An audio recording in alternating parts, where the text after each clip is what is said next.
SIR নিয়ে ফের কমিশনকে তোপ অভিষেকের। বিজেপির কথায় কমিশন নাম বাদ দিচ্ছে বলে তোপ। ভোট বাক্সে বিজেপিকে জবাব দেওয়ার ডাক অভিষেক বন্দ্যোপাধ্যায়। চাপড়ার রোড শো থেকে হুঙ্কার অভিষেকের। 1,30,000 মানুষকে হেনস্থা করার জন্য নোটিশ পাঠিয়েছে। লজ্জা লাগে না? আরো 12টা রাজ্যে এসআইআর হচ্ছে। আমাদের বাংলাদেশি বলে, রোহিঙ্গা বলে যারা দাগিয়ে দিয়েছিল, উত্তরপ্রদেশের 4 কোটি মানুষের নাম বাদ গেছে, গুজরাটে 1 কোটি মানুষের নাম বাদ গেছে। সব থেকে কম ডিলিশন যদি কোথাও হয়ে থাকে সেটা আমাদের এই বাংলা।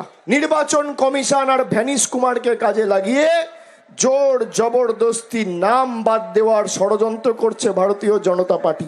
যাদেরকে নোটিশ পাঠিয়ে হয়রানি করছে, মাথায় রাখবেন, যেভাবে আপনাকে হয়রানি করেছে, আপনাকে কষ্ট দিয়েছে, আগামী দিন যখন লাইনে দাঁড়িয়ে ভোট দেবেন একইভাবে বিজেপিকে কষ্ট দিতে হবে।